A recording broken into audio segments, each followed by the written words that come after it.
किछि छाड़ू नाहंती जबरदखलकारी। देवोत्तर जमी को भी वर्ष वर्ष धरी निज अख्तियार चापी रखिछंती। प्रशासन भी सेमानंकु डरुछि। कार्यानुष्ठान ग्रहण करी जमी फेराई आनिबाकु साहस करुनी।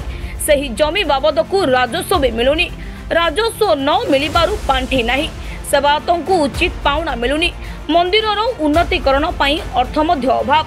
सबु थाई भी अभाव रे द्वितीय श्रीक्षेत्र बारिपदारे श्री श्री हरिबलदेव जीव विजयଙ୍କ संपत्तिर पुनरुद्धार नहीं बारंबार दाबी सत्वे यह हेउनै, जहा फल हजार हजार एकर देवोत्तर संपत्ति जबरदखलकारी कब्जारे रही। देवोत्तर संपत्ति पुनरुद्धार और अन्य विभिन्न समस्या बाबद मुख्यमंत्री को अभियोग जणाइबाकु सेवायत माने पुणी पदयात्रा जाइछंती। मंदिरर समस्या नहीं बारंबार जिला प्रशासन और राज्य सरकार को दृष्टिगोचर करने सह प्रतिवाद हेले मध्य केवल बैठक आलोचना होइछि, किंतु कौनसी समाधान होई नै। दाबी अनुसार बारिपदा देवोत्तर विभाग अधीन 20टी मठ और मंदिर परिचालित होछि। एथि निमंते 44,700 एकर जमी खंजा थिबा स्थले पाखापाखि 40,000 एकर जमी विभिन्न सरकारी संस्था और लोकों जबरदखल रही, जहाँ फल उक्त जमीरु कौनसी राजस्व आय हो पारु नाही। तेणु उक्त जमीरु मठ मंदिर परिचालना नहीं सुव्यवस्था करने संभव हो पारु नाही। सेपटे ठाकुरंक गहना गांठी सबु भांगी गलानी। पूर्वरु ठाकुरंक सुना मुकुट गोड़ हाथ आदि चोरी होइथिबारु नुआ गहना तैयारी होई पारु नाही। उपयुक्त पाउना अभावरु अनेक सेवायत पदवी मध्य खाली पड़िछि।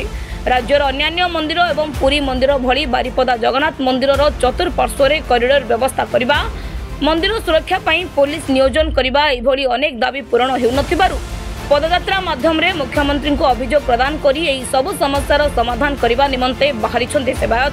देखो पूर्वर आम देइतलु जिलापाल उद्देश्य तथा आम राज्य सरकार उद्देश्य मेमोरांडम देइछु आपण मानक माध्यम जणैतलु।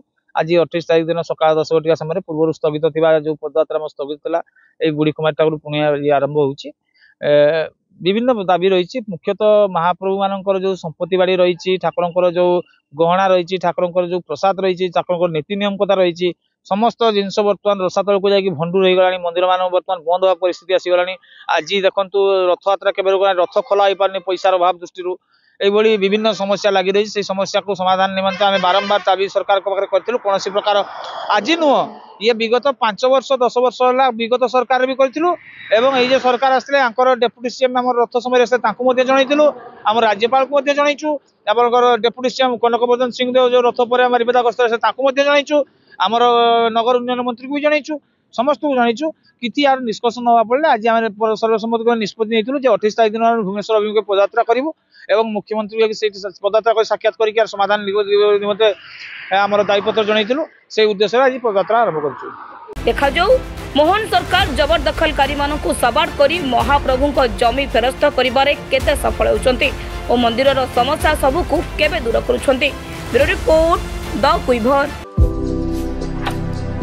भारतर एकमात्र परीक्षित बायोसार पृथ्वी प्रो माटी को रखे सुस्थ दिए नुआ जीवन। धान पनीपरिबा और डाली जातीय फसल पाई लाभदायक, अमल बढ़ाए रोग कमाए। आज ही जमी रे प्रयोग करंतु। राज्यर प्रत्येक जिला और ब्लॉक पाई आमे डिस्ट्रीब्यूटर और डीलर नेउछु। जोगाजोग पाई 9937054201 नंबर को डायल करंतु।